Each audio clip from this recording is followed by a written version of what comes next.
kita bicara sesuatu yang sengaja dibikin nyeleneh gitu ya. Apa itu menjual kulkas di kutub? Ya, buat sebagian besar orang pasti akan langsung terpikir begini. Itu sesuatu yang nggak ada gunanya.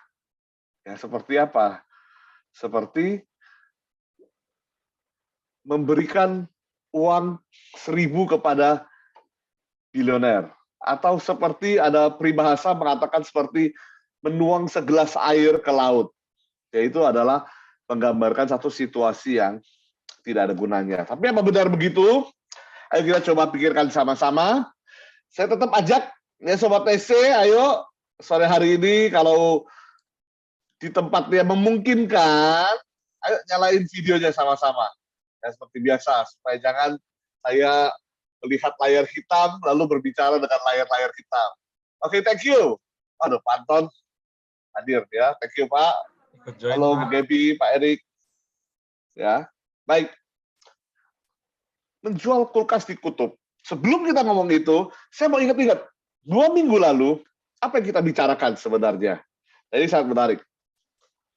2 minggu lalu, buat yang nggak hadir, saya ulang sedikit. McDonald mengeluarkan satu menu burger, the best burger in the world. Kira-kira gitulah ya. Dari apa namanya, bahan-bahan yang dipergunakan, dagingnya, apalagi itu. Ya, segala sesuatu yang ada di dalam burger ini adalah the best di bidangnya. Dan ini mau diarahkan untuk apa? Mau diarahkan untuk orang-orang yang benar-benar ngerti makanan-makanan fine dining. Mau diarahkan ke orang-orang yang, oh kalau bicara tuh pakai bahasa Prancis, minum red wine, makannya di restoran bintang 5. Nah ini yang dikeluarkan oleh McDonald. Kalau saya boleh bilang, the best burger yang McDonald pernah keluarkan. Tapi ternyata nggak laku. Kenapa? Minggu lalu, ya 2 minggu lalu kita sepakati bahwa itu adalah produk terbaik yang tidak ada problemnya. The best solution for no problem. Ya, maka kita bincang-bincang mengenai pain and pleasure. Ya, pain point and pleasure point. Nah, saya mau kita perhatikan ya. Ingat, kita bicara mengenai pain point dan pleasure point. Pain point itu umum. Produk yang bisa laku adalah produk yang bisa mengadres pain point daripada calon kliennya. Ada orang yang membutuhkan produk yang jarang tersedia, kita bisa sediakan, oh, itu akan sangat membantu dia. Kita bisa meningkatkan efektivitas atau efisiensi dia di dalam satu hal, oh, produknya cocok buat dia. Pain point. Semua sales ngerti hal ini, baik secara naluri, maupun secara pengalaman, maupun secara teori. Oke, jadi kita go through, no problem over there. Bicara pleasure point, sedikit lebih menarik. Karena apa? Karena pleasure point itu hanya bisa diraih kalau orang bisa melihat lebih jauh dari pain point. Contohnya kayak apa? Contohnya, makeup. Orang tidak butuh menempelkan bahan-bahan kimia di wajahnya. Ya nggak ada orang yang cukup hobi ya, memang pengen aja menempelkan bahan kimia di wajah, nggak ada. Tetapi apa? Tapi mereka melakukan itu karena itu solve masalah basic dalam diri mereka, yaitu apa? Desire.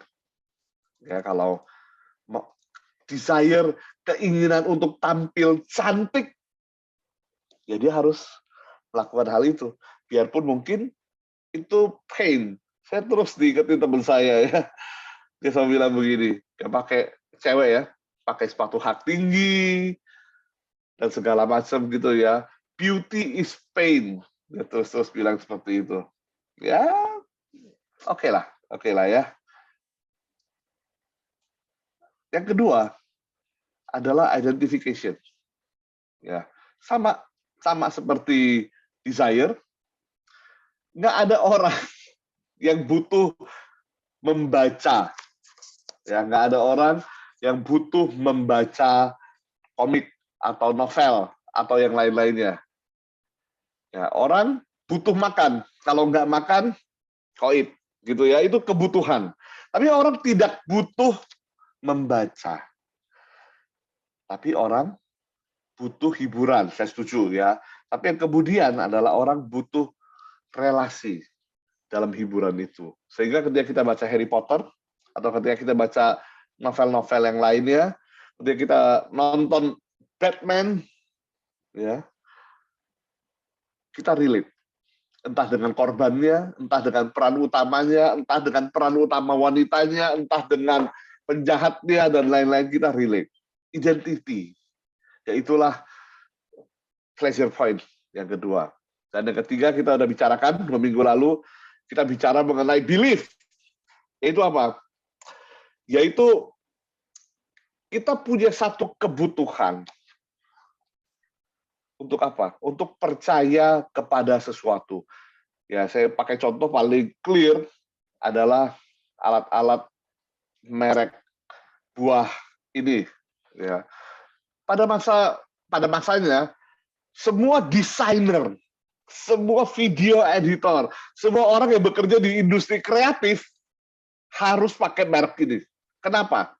Karena ini adalah merek yang dibuat untuk mereka yang kreatif. Sebenarnya isinya mungkin nggak beda jauh. Karena saya nggak mau mengundang perdebatan ya di sini ya. Jendela lawan buah, nggak mau. Saya nggak mau bicara itu. Ya, tetapi mereka percaya. Dan ketika mereka percaya, ini jadi satu kebutuhan yang wajib dipenuhi. Nah, jadi kita selama 3 sesi di belakang, kita sudah bicara dan kita sudah setuju bahwa menjual berkaitan dengan kebutuhan. Baik itu kebutuhan yang muncul karena pain point, maupun itu kebutuhan yang muncul karena pleasure point. Ya, jadi kita sudah setuju di sana. Ya. Nah, jadi mari kita bicarakan beberapa hal tambahan. What if? Ya, ini kayak film-filmnya Marvel ya.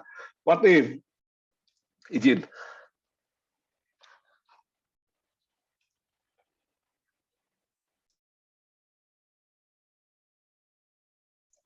Oke, kembali. Ya, ini kayak filmnya Marvel ya. What if? There is no need. Bagaimana kalau produk yang kita miliki itu bukan sesuatu yang dibutuhkan oleh calon prospek kita? Apakah kita bisa dengan yakin mengatakan hal tersebut? Nah, ayo kita pikirkan, ya. Coba silahkan di chat room, ya, bantu saya jawab satu pertanyaan ini. Apakah semua produk bisa dijual kepada semua orang? Dengan catatan, dia sanggup bayar. Jangan bilang kalau dia nggak sanggup bayar, lain cerita.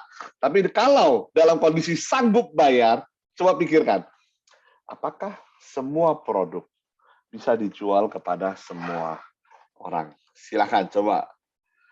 Ada yang mau di chatroom? Silakan. Ya, belum ada. Ya, coba aja. Apakah semua produk? Ya, semua di sini kan punya produk-produk. Ya, oke, Pak Erik luar biasa. Bisa, tapi tergantung kondisi. Kondisinya apa nih? Menarik ya. Thank you Pak Erik. Ya, saya cuma mau komentar kalau Pak Anggara di sini udah jelas di virtual background-nya. Ya, itu kayaknya produknya kan. Jadi apakah? Bisa, tapi tergantung kondisi kata Pak Erik. Ya. Coba kita lihat ada jawaban yang lain nggak? Ya. Belum ada? Nggak apa-apa. Kita lanjutkan ya. Jadi kita mau belajar sama-sama. Ya, saya mempersiapkan 3 buah cerita di sore hari ini. Ya, jadi biasanya kalau udah sore, ya hari Jumat, ya udah dalam segala kondisi. Nah, ayo kita pakai cerita untuk menceritakan maksud daripada perkataan kita hari ini. Ya, ada 3 cerita. Ya, ada 3 cerita. Satu adalah cerita adalah cerita yang namanya cerita real dari kehidupan nyata, ya, mengenai satu mission impossible. Ya, bukan yang film, pinjem doang namanya. Jadi ada satu cerita, ini adalah real story, benar-benar terjadi ya di masa lalu. Cerita yang kedua adalah cerita yang mungkin pernah terjadi karena ceritanya sudah meluas sekali di mana-mana. Jadi yang satu real story, yang kedua ini 50-50, dan cerita yang ketiga itu adalah cerita fiksi. Tapi ada hal yang bisa kita pelajari dari sana ya. Jadi ada 3 cerita. Nah, ayo kita mulai. Mulai dari yang mana? Ya, saya rasa ayo kita mulai dari cerita yang real dulu. Ya, jadi judul menjual kulkas ke kutub ini ya sebenarnya itu diadaptasi dari satu istilah ya, sell a fridge to the Eskimos. Oke, di sini saya harus jelaskan dulu. Bangsa Eskimo tidak menyebut diri mereka dengan istilah Eskimo. Itu adalah istilah yang dibuat oleh orang-orang barat untuk menyebut mereka. Ya, jadi mereka sebenarnya yang menganggap sebutan itu sesuatu yang kurang mereka sukailah sebenarnya. Ya, tapi nggak apa-apa. Jadi saya nggak sebut hal itu. Saya cuma bilang adalah kutub. Ya, jadi untuk menghindari hal tersebut, dan siapa tahu ya nanti kesebut katanya. Jadi saya mohon maaf dulu di awal. Ya, ternyata begitu. Ada cerita apa? Ada cerita begini. Ada satu orang salesman muda dengan nama ada Jim Moran. Foto ini tentunya adalah ketika dia sudah lebih tua. Ya, tapi ketika dia muda, Jim Moran ini adalah seorang salesman yang punya ambisi yang tinggi, dan dia punya kemampuan apa? Dia punya kemampuan PR yang luar biasa. Ya, kemampuan public relation yang luar biasa. Dia bisa berbincang-bincang dengan semua orang, dia bisa berelasi dengan begitu banyak jenis orang, termasuk suatu kali dia pergi ke Alaska. Ya, ini saya ganti dengan kata kutub, tapi sebenarnya pergi ke Alaska. Dan dia pergi ke Alaska waktu itu ya untuk apa? Untuk menawarkan produk yang dia jual. Yaitu apa? Benar ya? Sesuai judul, yaitu icebox. Icebox itu apa? Icebox itu adalah kulkas. Zaman dulu disebut icebox. Baru kemudian setelah sistemnya berganti itu disebut sebagai refrigerator. Makanya kan bahasa Indonesianya kan kulkas. Kotak yang dingin gitu kan. Nah, maka dulu namanya icebox. Ya, tapi kulkas sebenarnya sama aja. Dia mengunjungi Alaska untuk menjual produk tersebut. Ini di tahun 1930-an. Dan icebox itu masih sesuatu yang mahal. Harganya, ingat, ini tahun 1930, 90 tahun yang lalu. Harganya itu adalah kira-kira $100. Ya, kulkas $100, 1,4 juta hari ini. Mungkin kulkas yang cukup basic gitu ya, tapi ada ya, bahkan di bawah itu juga ada. Nah, bayangkan 100 tahun yang lalu, 90 tahun yang lalu, ini harga yang mahal. Nah, pertanyaannya adalah kira-kira menurut Sobat TSC, ya saya mau lihat nih, kali ini coba di fotonya. Apakah dia berhasil melakukan hal tersebut? Ayo, yang bilang berhasil, boleh kasih clap atau reaction atau jempol atau raise hand. Saya mau tahu aja, menurut rekan-rekan, dia kira-kira berhasil atau enggak? Yang bilang berhasil, silakan. Wah, ragu-ragu nih, banyak nih. Oke, ada. Ya, Patricia bilang berhasil. Soalnya kalau nggak berhasil, nggak jadi judul training katanya. Betul. Jadi berhasil. Ya tentu dia berhasil. Karena kan ini judul training ya. Pertanyaannya adalah apa? Adalah bagaimana cara dia melakukannya. Oke, jadi, ayo kita diskusi. Ya, icebox atau kulkas itu fungsinya apa sih? Coba, tolong jawab saya, kulkas fungsinya apa? Silakan, tolong tulis di chat room. Bantu saya, kulkas fungsinya apa?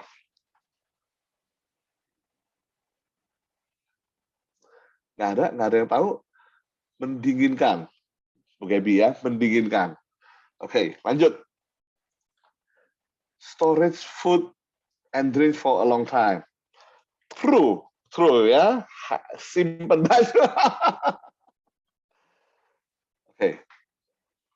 Kita hidup di negara tropis dan kita berpikir bahwa kulkas itu adalah tempat mendinginkan makanan. Itu yang kita pikir. Padahal sebenarnya, ya, deg-degan ya. Nggak ada yang salah ya. Kulkas tetap kulkas, tenang, semua tenang. Nggak ada yang salah pakai kulkas.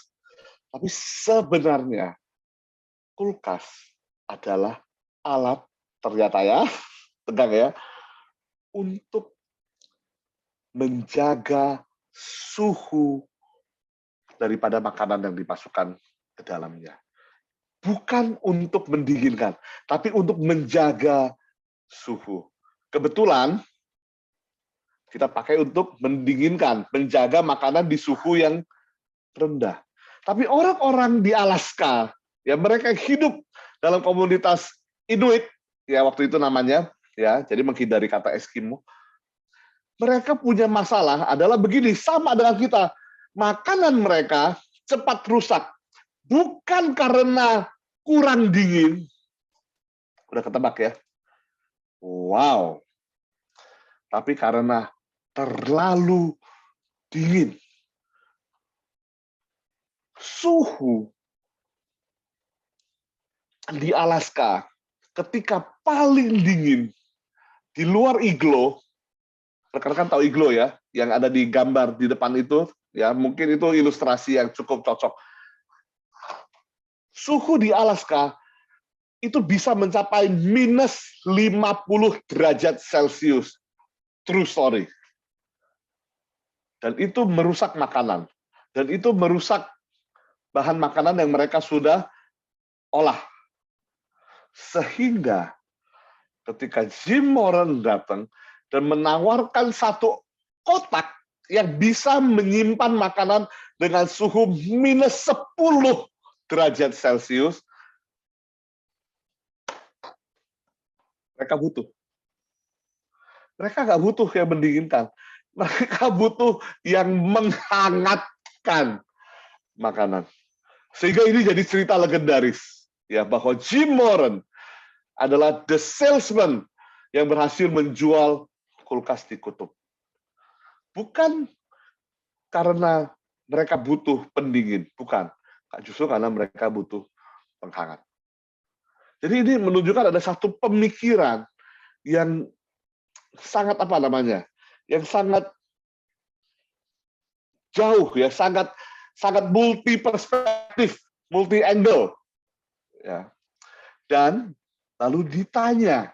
Nah, ini boleh mencatat ya. Lalu Moran ditanya gimana caranya dia bisa menjual hal tersebut. Dan Moran menjawab begini. Dia datang untuk berbicara dengan mereka. Dia datang bukan untuk jualan kulkas. Dia datang untuk berbicara dengan mereka. Dengan berbicara dengan mereka, dia jadi menemukan fungsi daripada kulkas di Eskimo, di Alaska, ya, adalah bisa dipakai untuk hal yang lain. Sehingga pada masa itu, ketika dia menawarkan hal tersebut, kalimat yang dia ucapkan adalah begini: "You should buy this ice box to keep your food warm." Mereka nggak tahu kulkas sebelumnya. Ya, pada masa itu mereka tahu Jim Moran adalah penjual penghangat makanan. Ya, jadi deal, ya, dan ini jadi satu legenda di dalam dunia sales. Cerita tambahan, ya, saking jagonya Jim Moran jualan, ya, lalu dia, oke, suaranya sempat hilang ya, tapi sekarang rasanya sudah ada ya. Saking jagonya Jim Moran jualan, dia lalu membawa pulang satu bongkah es dari Alaska, ya, dan dia katakan ini adalah es paling murni di dunia, dan dia berhasil jual es ini ke beberapa bintang film di Hollywood. Sesuatu yang dia ambil gratis dari Alaska, bawa pulang ke Amerika, ke Los Angeles, dan dijual kepada orang-orang di Hollywood. This is the legend of Jim Moran. Ya, jadi ternyata bisa. Tapi sebelum kita lihat apa yang bisa kita pelajari dari sana, ya, ayo kita lihat cerita kedua.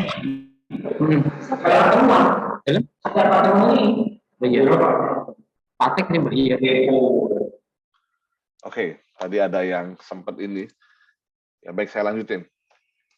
Cerita kedua, mungkin sudah ada yang pernah dengar. Ya, cerita kedua adalah cerita mengenai 3 orang yang sedang diinterview untuk masuk ke dalam sebuah perusahaan. Dan ketika mereka masuk ke dalam perusahaan tersebut, mereka diberikan challenge. Ya, siapa yang menang challenge ini, dialah yang akan di-hire menjadi seorang sales di perusahaan tersebut. Dan 3 orang ini adalah 3 kandidat terpilih dari sekian banyak orang lain yang ikut, dan mereka semuanya sudah adalah sales professional. Luar biasa.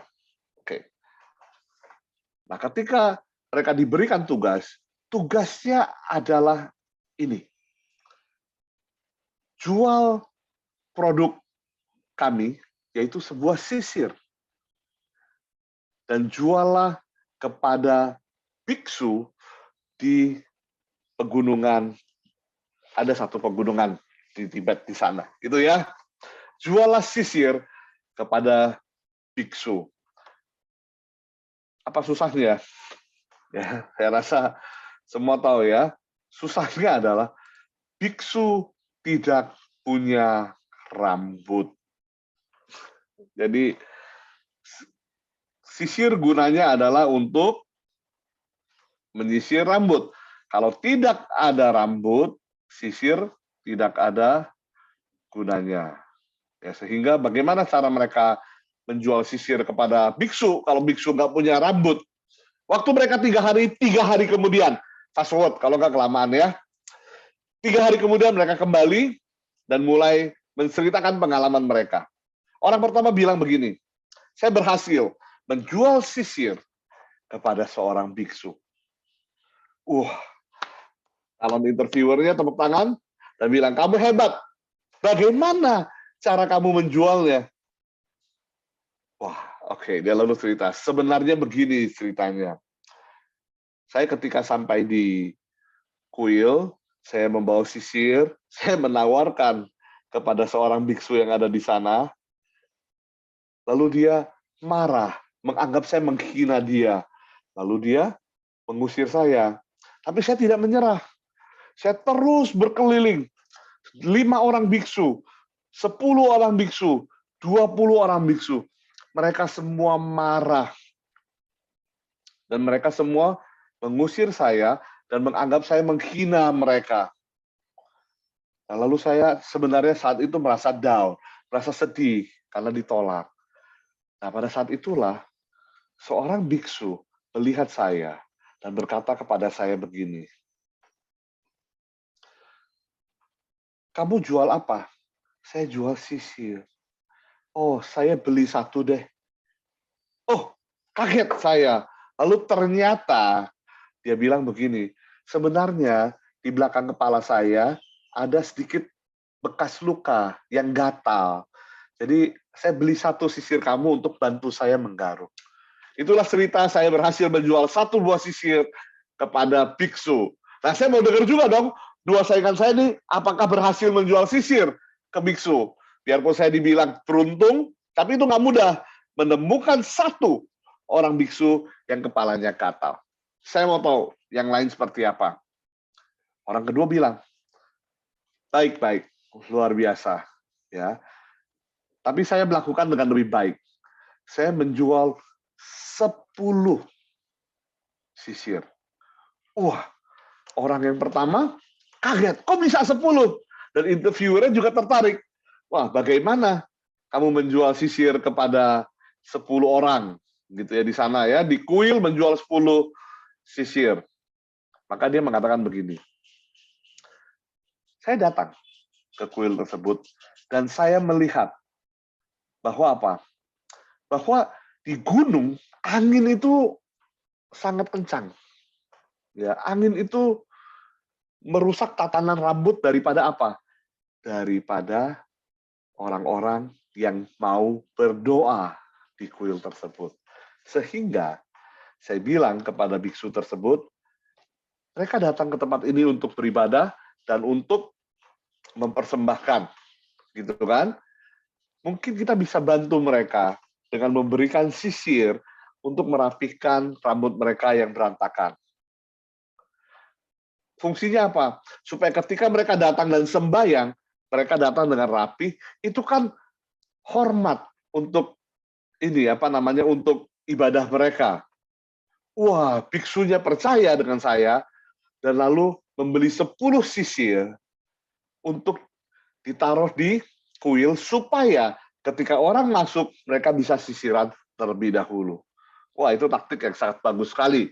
Sehingga dia berhasil menjual 10 sisir. Ya. Lalu orang ketiga, ya iseng-iseng ya, iseng-iseng coba. Orang ketiga dari ceritanya, kira-kira menjual berapa banyak sisir? Ada yang mau coba? Ya. Orang ketiga bilang begini, kamu hebat, bisa jual 10 sisir untuk dititip di kuil supaya orang yang datang bisa menyisir rambut mereka supaya rapih pada saat sembahyang. Tapi saya berhasil menjual 1000 sisir. Wow! Semua orang kaget. Ya termasuk interviewernya. Wah, gimana caranya? Nah, gini caranya. Ya. Saya pergi ke apa namanya? Ke kuil dan di sana saya berbicara dengan beberapa orang biksu di sana. Ya, saya melihat situasi dan saya berkata bahwa wah, terima kasih sekali para biksu sudah menjaga tempat yang begitu keramat, begitu sakral untuk orang boleh datang dan bersembahyang. Kan jadi ketika mereka sudah menerima, ya saya mengusulkan begini.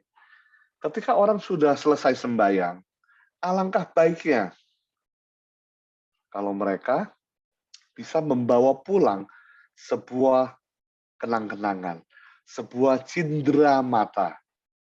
Supaya apa? Supaya mereka bisa merasakan bahwa apa yang mereka sudah lakukan itu ada reminder-nya. Nah, ini saya ada sisir yang sudah diukir dengan apa? Dengan kata-kata dari kitab suci. Nah, ini akan bisa jadi apa namanya? Cindera mata yang bagus sekali. Nah, kepala biksu setuju dan lalu kepala biksu langsung mengatakan begini, di sekitar sini ada banyak kuil. Saya akan kumpulkan kepala-kepala biksu untuk bisa kita melakukan pemesanan langsung terhadap produk kamu. Itu caranya saya menjual 1000 kuil, 1000 sisir. Nah, yang lain kaget.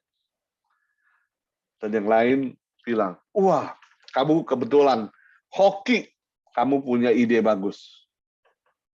Tapi interviewernya melihat lebih jauh dan berkata begini, kalau sejauh yang saya lihat, dia bukan hoki, tapi dia punya satu rencana. Kenapa? Karena dia sudah mengukir ayat dari kitab suci di sisir itu sebelum dia ketemu dengan biksu tersebut.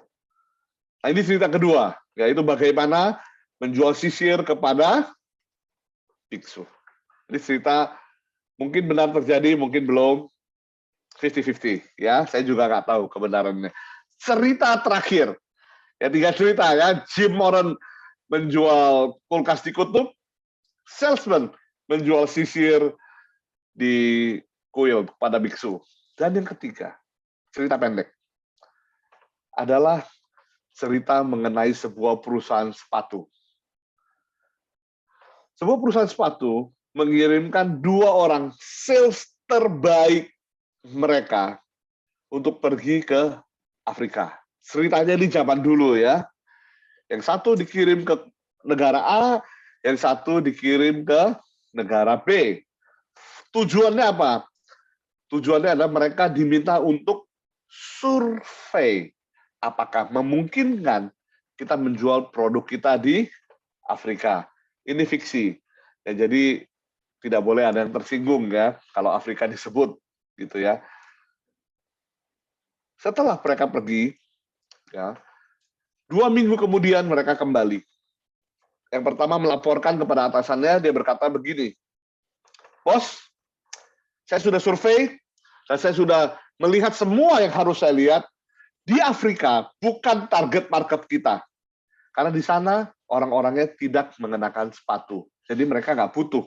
Jadi kita jangan sampai memperluas operation kita ke Afrika. Orang kedua lalu masuk, dipanggil, dan melaporkan. Bosnya juga sudah terima hasil dari orang pertama. Orang kedua bilang begini, bos, saya sudah survei dan melihat semua hal yang harus dilihat dalam survei.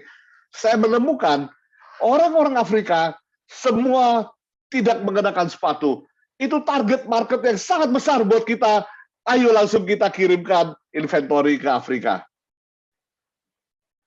2 orang yang berbeda melihat hal yang sama, berkesimpulan berbeda. 3 orang sales menjual sisir, melihat hal yang sama, merasakan hal yang sama, tapi muncul pemikiran-pemikiran yang berbeda. Jim Moran dan seluruh orang lain yang menjual icebox, melihat hal yang sama, produk yang sama, target market yang sama, tetapi muncul pemikiran yang berbeda. Oke, jadi hari ini yang saya mau diskusikan dengan rekan-rekan, dengan sobat TSC sekalian adalah begini. Ketika tidak ada kebutuhan, ya, ketika needs-nya nggak ada, seperti kata siapa tadi? Seperti kata Pak Erik dan Pak Antonius Sonata, yaitu apa? Kebutuhan harus diciptakan. Bisa atau enggak? Berhasil atau enggak? Itu kedua. Tapi kebutuhannya harus diciptakan terlebih dahulu. Karena kalau kebutuhannya nggak diciptakan, banyak orang tidak sadar bahwa mereka sebenarnya butuh. Nah, bagaimana caranya? Itu pertanyaannya kan? Ini salah satu teknik yang sangat dipakai luas oleh sales dan sudah di penelitian sekian lama. Ya, dan ini adalah sesuatu yang sangat menarik, yaitu kita berbicara mengenai consultative selling. Nafas dulu, dicerna ya. Apa itu consultative selling atau consultative selling? Consultative selling adalah teknik penjualan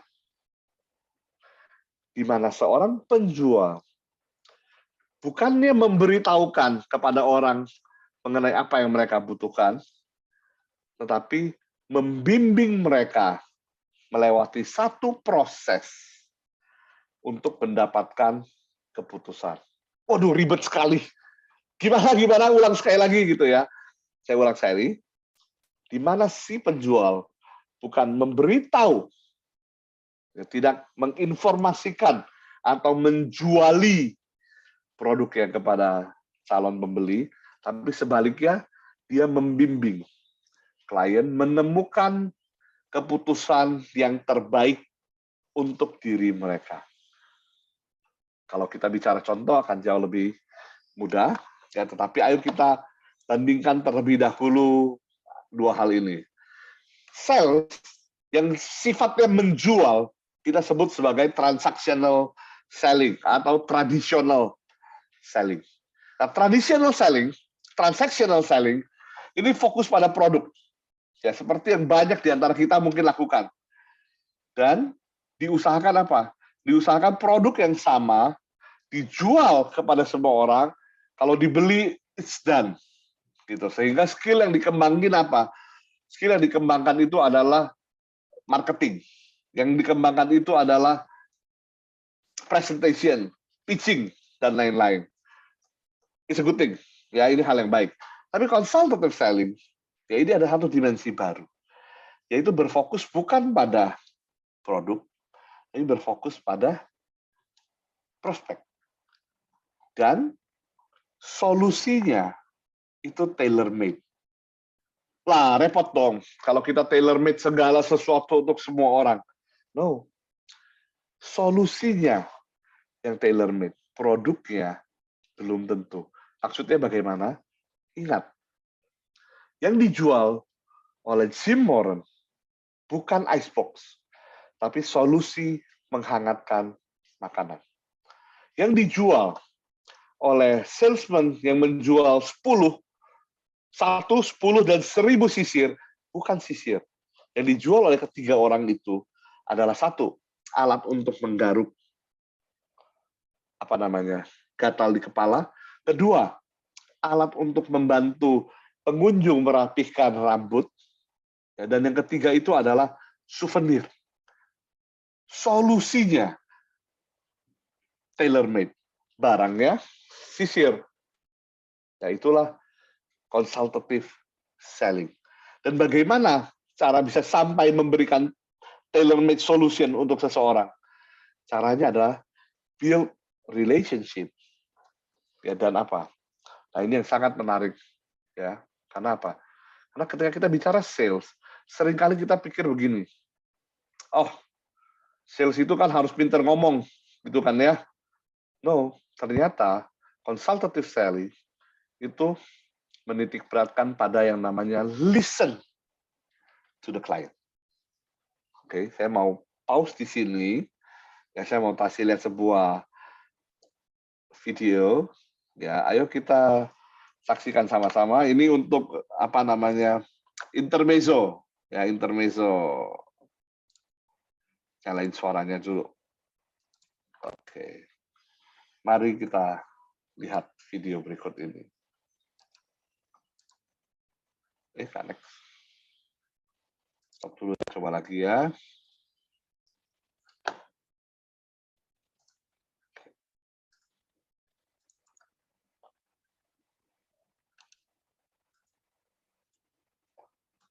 Oke, connect. Nah, ini dia. Ayo kita coba.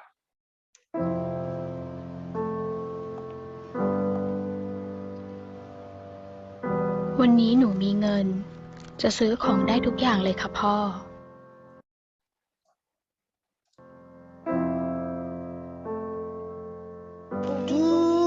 พร้อมหรือยังลูกพร้อมแล้วค่ะพร้อมแล้วไปเลยไปเลยไปต่อเลย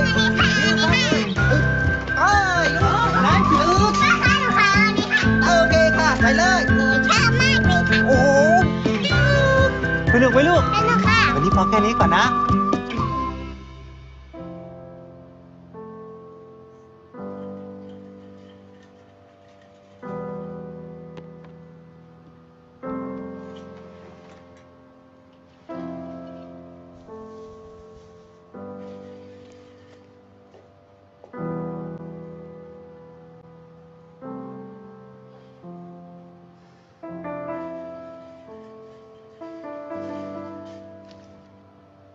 เอาไว้หนูตั้งใจเรียนโตขึ้นเป็นคนเก่งเราจะมีเงินเยอะๆไว้วันนั้นเราจะซื้อของให้หมดทุกอย่างเลย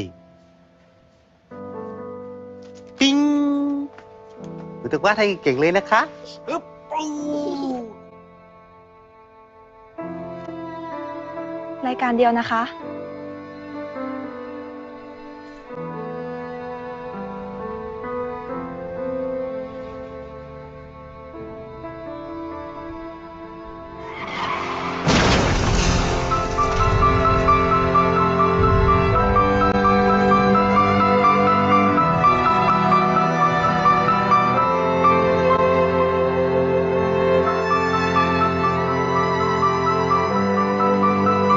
พ่ออยากได้อะไรหรือเปล่าคะ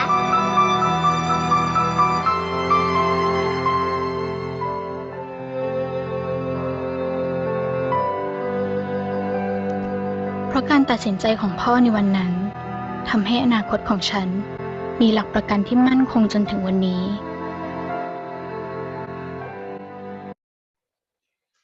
Ya, jadi itu ada yang tahu ya, iklan-iklan Thailand seperti itu ya, itu sangat apa namanya, sangat menarik ya. Mereka bikin ya seolah-olah kayak bukan iklan, tapi seperti film begitu. Dan apa namanya, yang tadi juga seperti itu. Ya kalau orang ditawarin untuk beli asuransi, begitu ya kita bicara ya. Tadi itu tadi iklan asuransi. Ya jadi ternyata di akhir daripada film tersebut, sang ayah memutuskan sekalian beli asuransi kecelakaan, dan akhirnya dia menghindari kisah sedih di mana kita juga sudah mulai meneteskan air mata dan lain-lain. Tapi nggak jadi, kenapa? Karena ternyata sang ayah sudah membeli asuransi, makanya aman. Ya jadi apa? Satu hal perlu kita ingat adalah bahwa orang tidak suka dijuali, tetapi mereka suka membeli. Orang-orang mau konsumtif, ya, tetapi mereka tidak suka dijualin. Apalagi kalau ada orang ngajarin mereka mengenai satu buah produk, ngajarin mereka mengenai kebutuhan mereka, itu biasanya susah. Ya, karena itu orang suka kalau dibuat keputusan mereka itu adalah ide daripada mereka sendiri. Ya, karena itu kita harus lihat gambaran besarnya, harus lihat dari berbagai sudut, ya, bahwa produk yang kita miliki harus punya cerita. Nah, ini kata kuncinya ya. Produk yang kita miliki harus punya cerita yang berbeda-beda untuk setiap orang. Untuk orang Alaska, cerita kulkas Jim Moran berbeda dengan cerita kulkas untuk kita. Untuk mereka yang dijual di sisir oleh 3 orang sales tadi, setiap biksu mendapatkan cerita yang berbeda-beda. Untuk anak kecil tersebut, untuk bapaknya, dan untuk kita yang nonton videonya, cerita daripada produk itu berbeda. Produknya asuransi kecelakaan. Tapi ceritanya apa? Ceritanya adalah, masa sih kita mau membiarkan anak kita ada dalam resiko tumbuh dewasa dalam kondisi yang tidak stabil? Ya, sambil meneteskan air mata, sedikit menangis karena terharu, kita jawab, betul-betul, saya juga mau beli. Nah, itulah cerita yang diceritakan untuk produk yang sama itu harus berbeda-beda. Maka pertanyaannya, gimana cara mendapatkan cerita yang tepat untuk berbagai macam orang? Jawabannya adalah bertanya. Oke, rasanya terlalu gampang ya. Masa sih bisa bertanya begitu aja? Tapi benar, ya. Cara untuk bisa mendapatkan cerita untuk orang-orang masing-masing itu adalah dengan cara bertanya. Nah, saya mau ceritakan nanti hal-hal yang bisa kita tanyakan dan lain-lain. Tapi ada satu permainan, ya, namanya tanya-tanya. Ya, tahu nggak permainan tanya-tanya? Ya, permainan tanya-tanya itu gini. Ya, untuk biasa yang main untuk anak-anak gitu ya. Yaitu seberapa jauh kita bisa ngobrol dengan orang lain hanya dengan menggunakan pertanyaan. Ini satu games ya. Jadi sebagian orang mungkin pernah memainkannya, tanya-tanya. Jadi komunikasi yang terjadi hanya dalam bentuk pertanyaan.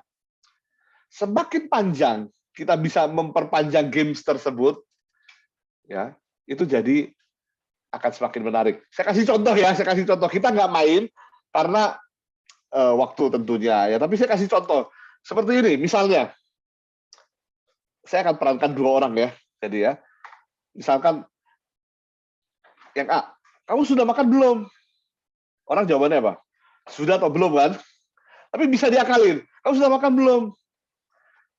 Emang kenapa kamu tanya? Nah, itu dijawab kembali dengan pertanyaan. Nah, yang ditanya kembali bisa jawab apa? Bisa, kalau agak nyolot, apakah pertanyaan saya membuat kamu kurang happy? Gitu kan? Nanti bisa dibalas lagi. Loh, kenapa kamu berpikir begitu? Nah, boleh dicoba ya. Itu namanya permainan tanya-tanya. Ya, zaman belum terlalu banyak gadget dan lain sebagainya, itu permainan lucu-lucuan di kalangan anak-anak. Boleh dicoba. Ya, lihat berapa panjang kita bisa memainkan permainan itu. Yang semakin panjang itu ada sales yang semakin jago tuh. Ya, bertanya. Ya, jadi ya biasa habis setelah 7-8 pertanyaan lah ya. Kalau bisa 10-15 sih udah hebat banget. Ya, jadi kata kuncinya adalah bertanya. Ya, dan dengan bertanya, ya kita mendapatkan informasi yang langsung, original dari customer. Itu namanya customer focus. Nah, apa yang harus ditanyakan? Ya kalau kita ngomong bertanya ya gampang gitu, tapi kan sebenarnya pertanyaan itu apa yang harus ditanyakan?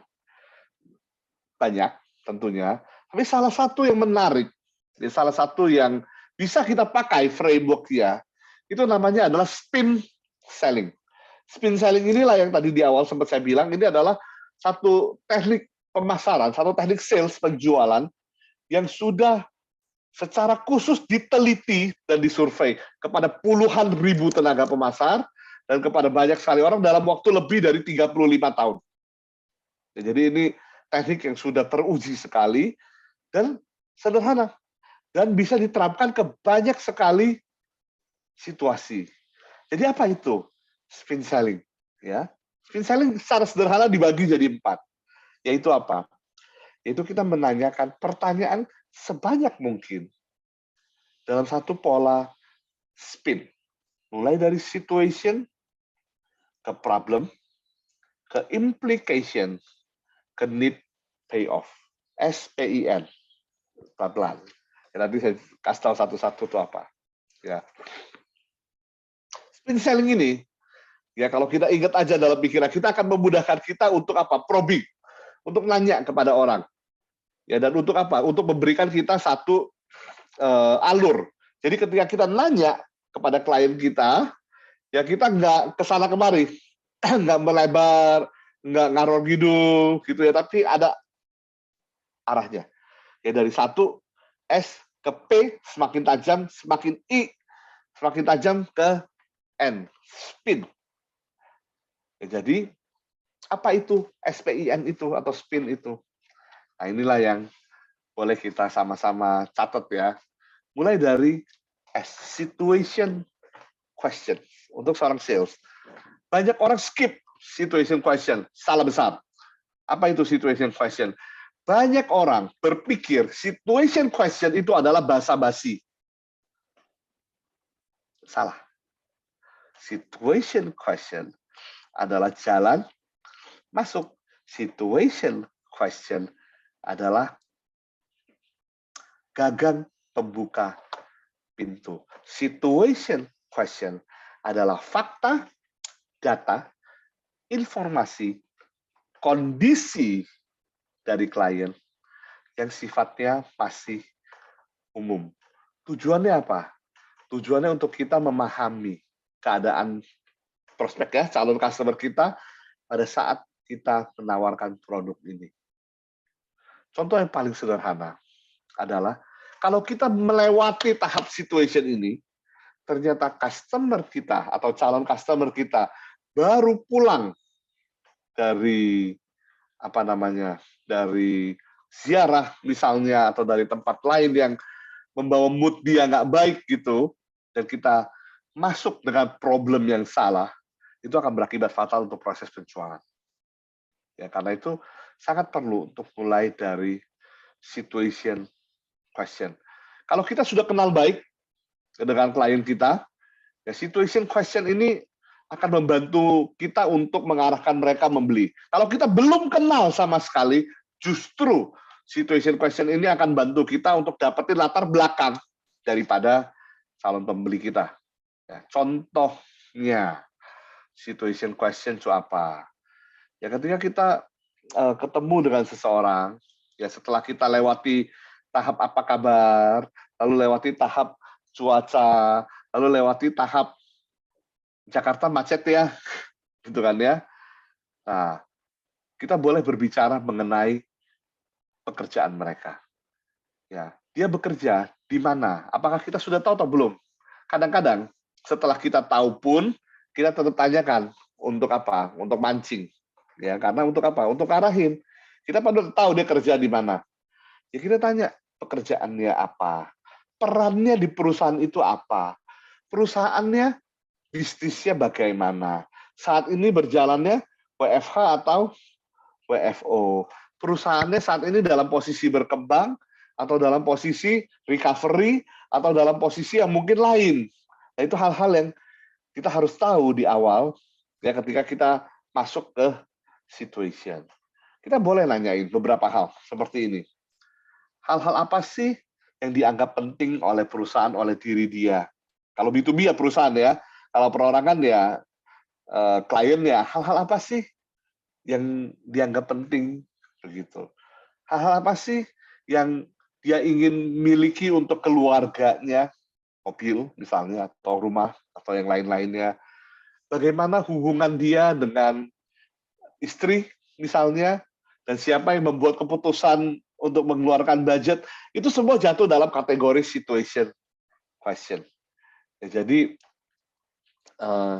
ini adalah pintu masuk untuk ke proses penjualan melalui pertanyaan. Nah, baru kemudian kita masuk ke yang namanya problem question. Saat kita mau nawarin sesuatu kepada klien, ya artinya apa? Artinya kita punya sesuatu yang kita mau jadikan solusi untuk kebutuhannya. Nah, pertanyaan di tahap problem itu akan membantu klien untuk melihat bahwa dia punya problem yang sebelumnya mungkin dia nggak sadar. Nah, di bagian ini, lagi-lagi, belum tentu produk kita perlu keluar. Seperti Jim Moran, ya, ketika dia di Alaska, dan dia berkata, gimana dia menemukan kebutuhan mereka, yaitu adalah dengan bertanya, dengan berhubungan dengan mereka, di satu titik pasti dia bertanya. Kalau berbicara mengenai makanan, kamu punya masalah apa dengan makanan kamu? Ya, pasti ada satu titik dia menanyakan hal tersebut. Ya, ketika calon prospek kita, calon klien kita tidak bisa mengidentifikasi sendiri masalah mereka, tidak muncul yang namanya urgency. Ya, saya ulang ya. Kalau kita kasih tahu, kamu punya masalah, kamu punya issue, kamu punya pain, saya mau solve. Dia mungkin percaya, dia mungkin yakin, tapi dia tidak punya urgensinya. Mohon maaf, saya mau pakai contoh kondisi yang serupa dengan saya. Jangan ngomongin orang lain, ayo kita bicara mengenai diri saya sendiri. Saya orang yang badannya besar, ya. Dan orang yang berbadan besar, kalau punya teman, kalau punya keluarga yang sayang sama dia, pasti ngomong apa? Gus, kamu harus diet. Betul? Semua setuju ya? Kalau suatu hari kita ketemu nih, ya, mungkin ketemu dengan Pak Fatur gitu ya, atau mungkin ketemu dengan Pak Endro, gitu kita ngobrol-ngobrol, mungkin Pak Fatur, Pak Endro juga bilang, Pak Agus, boleh diet loh Pak, gitu. Saya setuju, pasti setuju, ya kan ya? Apakah saya bisa dikatakan tidak mengerti bahaya daripada obesitas, begitu kan? Itu kayak ada kebutuhan yang jelas begitu.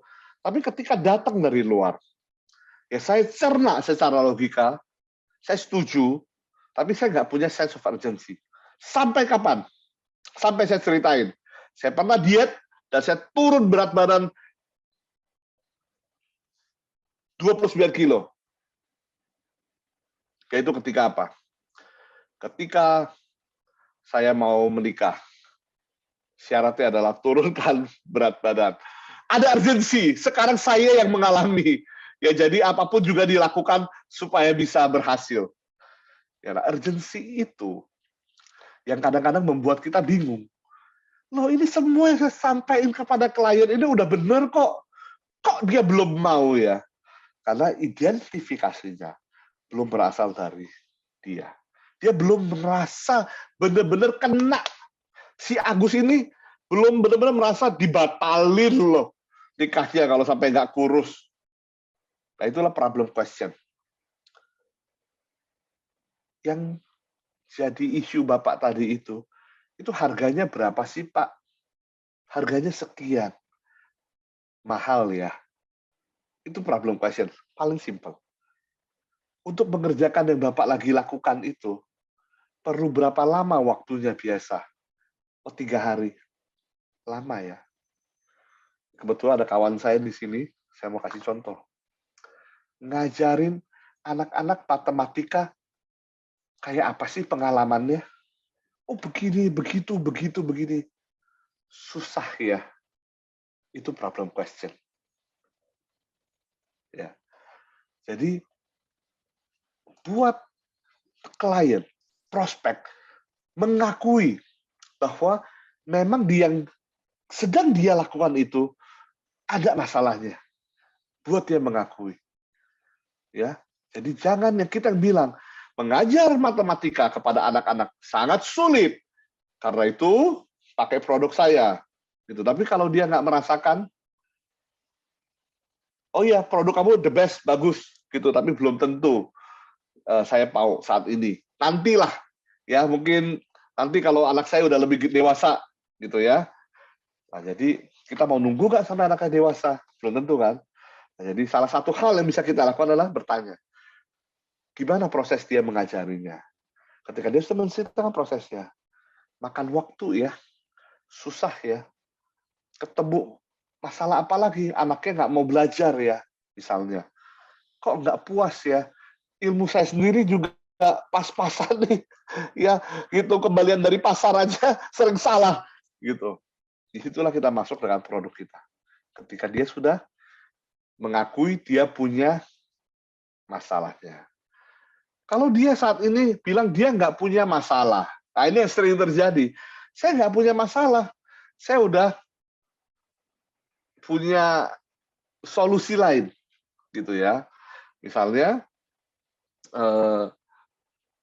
saya cuma kepikiran barusan aja ya. Anak saya udah les di satu tempat, misalnya, dan lain-lain, gitu ya. Gali lebih jauh lagi. Apakah seberapa jauh dia puas? Dari 1 sampai 10, dia puasnya berapa dengan solusi yang saat ini dia pakai? Kalau 7, 3-nya apa? Apakah kita bisa masuk di situ?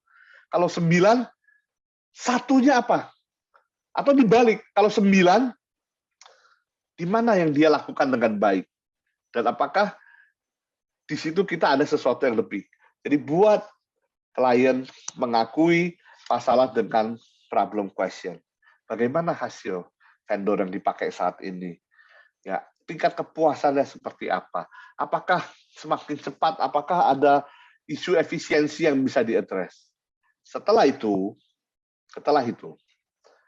masuk ke pertanyaan I atau implication. setelah diakui problemnya, nah saat ini kita harus kasih tahu masalah ini punya dampak yang nyata, baik itu secara keuangan maupun itu dengan yang lain-lainnya. Saya kasih contoh, ketika dia mengakui bahwa ada masalah dengan harga vendor yang dipakai saat ini, misalnya mahal, atau dia nggak pakai, dia jalanin sendiri sehingga dia jadi ada masalah tenaga kerja, begitu ya. Dampaknya terhadap dia apa? Dalam bentuk apa? Jangan lupa, dalam bentuk pertanyaan. Apakah dengan melakukan seperti itu, keuangan perusahaan Bapak terdampak? Apakah dengan solusi yang saat ini Bapak lakukan, atau apakah dengan kondisi yang saat ini terjadi di perusahaan atau di dalam diri Bapak, ada yang terpengaruh karena waktu yang dihabiskan untuk hal tersebut. Jadi buka pandangan klien kita yang tadinya jadi hanya sebuah masalah menjadi apa? Menjadi kalau masalah ini tidak diselesaikan, ini akan menggerogoti kinerja, keuangan, atau hal-hal lain dari dari klien tersebut atau perusahaannya dia. Contoh, banyak orang berkata begini, ya, saya ada teman, ini kisah nyata baru terjadi, ya, adalah begini. Dia bekerja dengan sebuah komputer yang bermasalah, ya, tetapi ketika dibilang ini masalah, dia tahu itu masalah, ya, tetapi dampaknya yang belum terasa. Ya, komputer rusak, ya nggak perlu diapa-apain dulu karena nanti masih keburu, nanti masih bisa. Ya, tanpa menyadari bahwa itu ada dampaknya. Dampaknya apa? Dampaknya adalah ketika harus melakukan meeting dengan klien, terjadi masalah-masalah karena dia nggak bisa meeting dengan efektif. Misalnya, itu dampak. Nah, itu yang harus ditunjukkan. Yang tadi dari masalah, ditambahkan urgensi, ditambahkan dampak, itu menjadi satu urgensi. Bayangkan berapa banyak klien yang kecewa, bisnis yang terlewat, hanya karena kita menunda-nunda mencari solusi dari ini, dari masalah yang kita miliki pada saat ini. Ya, jadi itu implication question. Ya, dan yang terakhir adalah need payoff. Need payoff adalah sebenarnya satu pertanyaan yang dibungkus dengan pesan sponsor dari produk yang kita miliki. Misalnya seperti apa?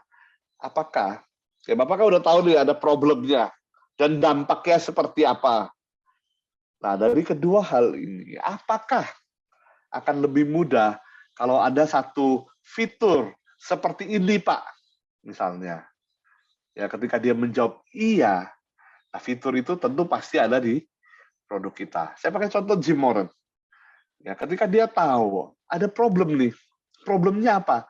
Problemnya adalah kalau makanan disimpan di suhu minus 50 derajat Celcius, ternyata makanannya gampang rusak.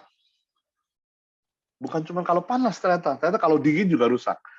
Jadi implication-nya apa? Implication-nya begini. Jadi Bapak nggak bisa membeli bahan makanan. Dan akhirnya apa? Harus sering membuang makanan. Itu dampak. Dan itu dampak apa? Dampak finansial. Jelas. Maka saya bayangin ya, di satu titik Jim Moran bertanya begini kepada orang Alaska yang diajak bicara. Apakah kalau ada satu tempat taruh makanan yang suhunya bisa dipertahankan, misalnya di minus 10 derajat Celcius, apakah itu akan membantu Bapak dalam keluarga bisa menyimpan makanan dan menghemat uang yang Bapak pergunakan karena makanan jadi tidak perlu dibuang? Ketika dia jawab, iya itu akan sangat membantu saya, barangnya ini Pak. Nah, itu adalah need payoff question. Kita menanyakan, meminta mereka mengakui apakah dengan hadirnya produk kita dalam hidup mereka sesuai dengan problem dan dampak yang sudah ada, itu bisa menyelesaikan permasalahan mereka. Nah, jadi itu semua dibungkus dalam bentuk pertanyaan.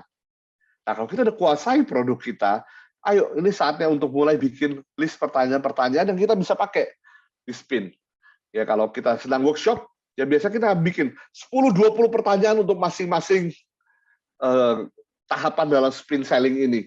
Dan kita akan terbuka, oh ternyata jualan asuransi dengan cara seperti ini kelihatan polanya. Oh ternyata jualan otomotif dengan pola seperti ini jadi kelihatan. Nah ini adalah spin selling. Ini sesuatu yang memang harus kita pelajari. Ya. Lebih jauh, semoga ada kesempatan kita bahas hal ini. Spin selling harus dilengkapi dengan apa?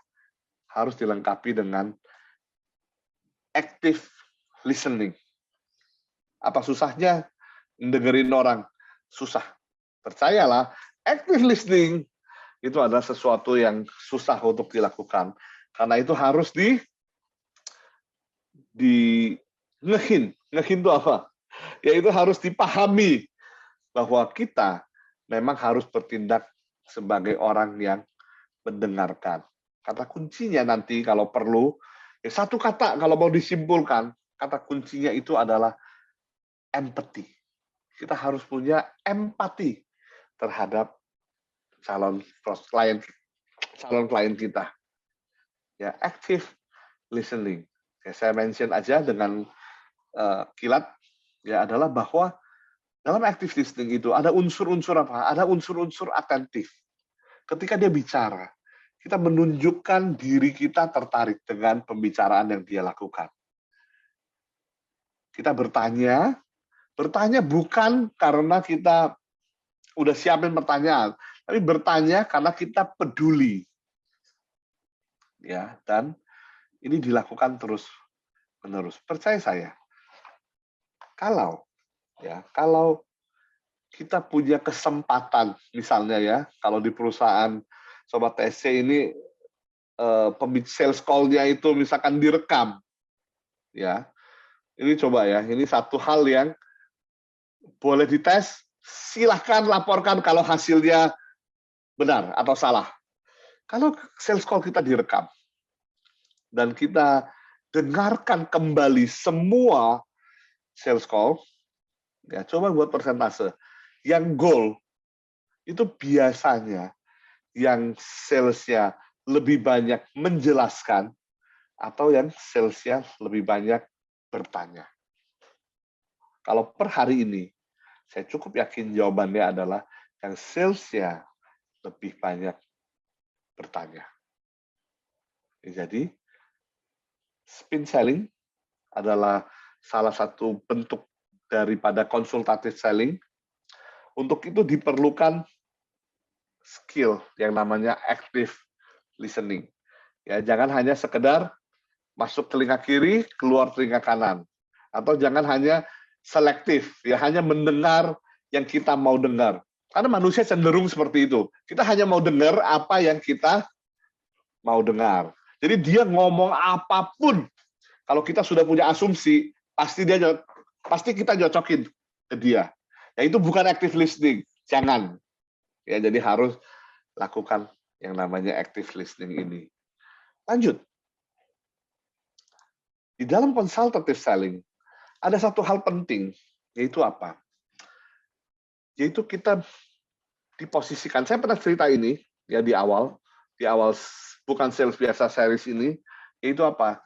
Kita harus memposisikan diri sebagai authority, sebagai trusted consultant, bukan sekedar seller, tetapi harus jadi trusted consultant.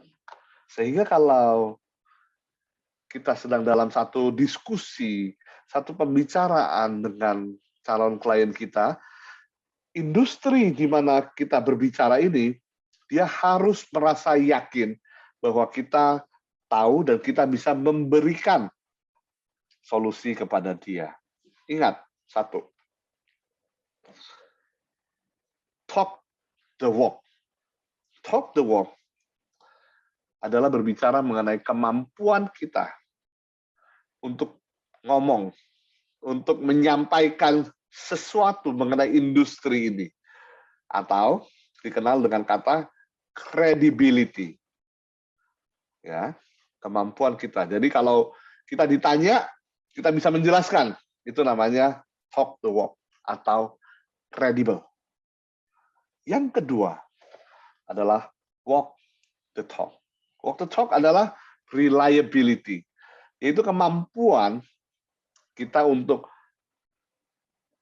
menggenapkan apa yang sudah kita ucapkan. Dua hal ini ditambah dengan yang namanya integrity dan empathy akan menjadikan kita authority. Wah, ya. Ini menarik ya, credibility, reliability, dan integrity digabung, dibungkus dengan empathy akan menjadikan kita sebagai the authority. Ketika kita sudah jadi trusted advisor, kita sudah jadi trusted consultant, ya ini akan bisa membawa kita menjual produk kita jauh lebih mudah. Nah, inilah yang harus kita perhatikan sama-sama ya. Satu dua hal terakhir ya yang tadi saya sudah sampaikan, yaitu apa? Yaitu tailor-made solution. Yaitu apa? Yaitu kita dengan pertanyaan yang kita ajukan. Itu yang pertama. Dengan mendengarkan apa yang mau disampaikan kepada kita. Itu kita bisa membuat cerita, solusi yang berbeda-beda untuk setiap orang. Walaupun produknya mungkin variasinya tidak sebanyak itu. Ya, contoh yang sederhana adalah misalnya operating system. Ya tadi saya bilang ya, misalkan ya OS X versus Windows, begitu ya. Itu tidak dijual sebagai sesuatu yang menggunakan nama operating system aja.